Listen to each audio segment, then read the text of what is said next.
Now I'm going to be talking about the Utah Jazz vs Denver Nuggets match. The Knicks will be seeking to atone for a double-digit road loss versus the Denver Nuggets on May 5th, as they had little answers for the play of Nikola Jokic along with a long-distance assault from Austin Rivers, who made 6 treys. And while they were solid on the defensive end in the contest, allowing under 40% shooting, New York's offense was grounded as well, making just 38% of their shots with. RJ Barrett went 4-8 from three-point range, yet shot just 4-13 from the field, while Julius Randle shot 5-15 FG as they each scored 14 in the loss. Reggie Bullock also had 14 points, while Derrick Rose and Emmanuel quickly put up strong minutes off the bench with 14 and 18 points, respectively, while combining for 5 three-pointers. Despite the loss, the Knicks have picked up wins in 8 of their last 10 games while also covering in 8 of these contests. The Suns ended a 5-game winning streak, falling on the road to the Atlanta Hawks on May 5th as the Hawks used a solid fourth-quarter run to outscore the Suns 38-15 en route to handing Phoenix their 19th loss of the year. Their defense has struggled as late, allowing 118 or more in their last 3, including 135 points on 63% shooting to Atlanta, 50% 3 FA. And while the Suns' offense remained one of the most potent in the league, they could only connect on 42% of their attempts from the perimeter in this contest, in addition to missing 20 of 32 attempts from deep. Devin Booker posted 30 in the contest to lead the team, while Michael Bridges was the only other double-digit scorer with 18 points.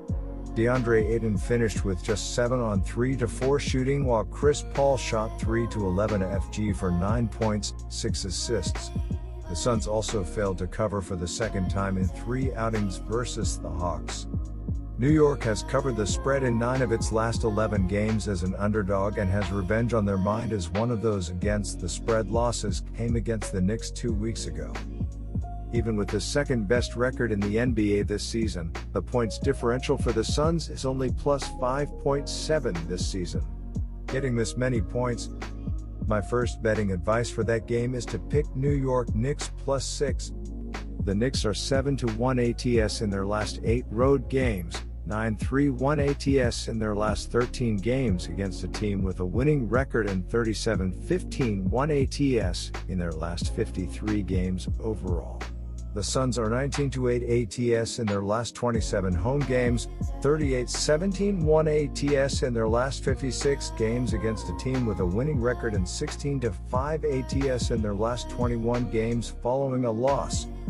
The Knicks are 5-15-1 ATS in the last 21 meetings overall, and the Knicks are 2-5-1 ATS in the last 8 meetings in Phoenix. My second betting advice for that game is to pick under 218.5. Today we're taking a look at these NBA matches: Utah Jazz vs Denver Nuggets, Phoenix Suns vs New York Knicks, Sacramento Kings vs San Antonio Spurs, and the Portland Trail Blazers vs Los Angeles Lakers, which are happening on Friday, May 7, 2021, and giving you match breakdowns, betting tips and predictions in general on these games. Welcome back to High Stakes. Let's get straight into it. Also, don't forget to subscribe to get notified as soon as we release these sport prediction videos. And if you would like more betting tips and predictions, then check out my Patreon in the link down below. So I am going to start off by talking about the Utah Jazz vs Denver Nuggets match. The Nuggets were able to atone for a 4-point road loss to the Los Angeles Lakers May 3rd to take out the New York Knicks at home 2 days later by 16, as they used a huge opening period in which they outscored the road team 34-12 to pick up their 44th win of the year.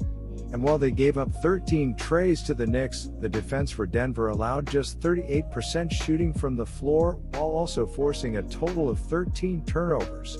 The Nuggets were also a bit careless with the basketball, with 13 turnovers of their own, 4 by Nikola Jokic, yet the center led the team with 32 points while coming 4 assists shy of yet another double-double. Austin Rivers also put in some solid minutes off the bench, posting 25 while going 6-9 from long range, as the Nuggets made shot horribly from the floor, yet the team hammered the Knicks on the glass, winning the rebounding battle by a 64-42 margin.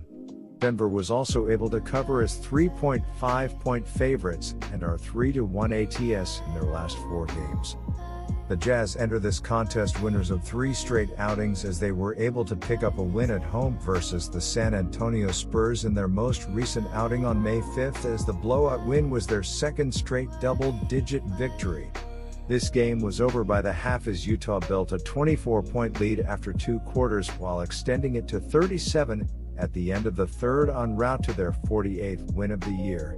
Their defense held the Spurs to only 40% shooting along with 30% from long range, while the home team made 53% of their shots along with connecting on a total of 18 trays, 6 by Bojan Bogdanovic and Joe Ingles, who finished with 24 and 14 points in the win.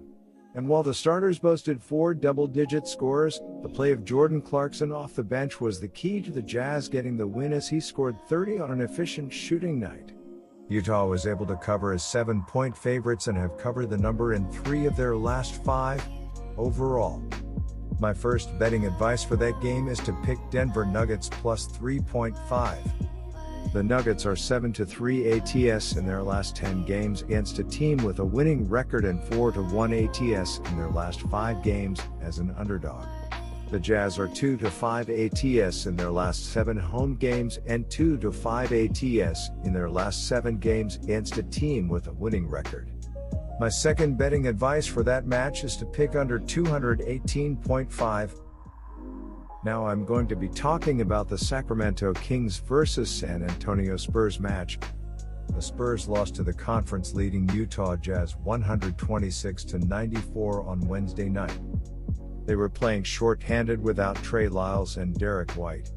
Luka Šimanić led the Spurs with 15 points while Drew Eubanks chipped in 14. Guard DeMar DeRozan had only 6 points, his lowest output since January 30th against the Grizzlies. Sacramento won their 4th straight game as they beat Indiana on the road Wednesday night to maintain their momentum.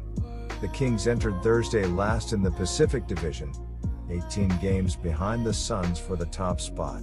In the Western Conference playoff picture, the team was 12th, 2.5 games behind the Spurs for 10th place and the final spot for the play-in tournament for the postseason. Against Indiana, Sacramento led by 4 after the opening quarter and by 9 at the half. The Kings used an 11-0 third quarter run to go up 80-56 with 3:05 to play in the third quarter. Sacramento didn't let the Pacers closer than 11 the rest of the way en route to the win. The Spurs are minus White and Lyles, taking a couple of valuable pieces out of the rotation right now.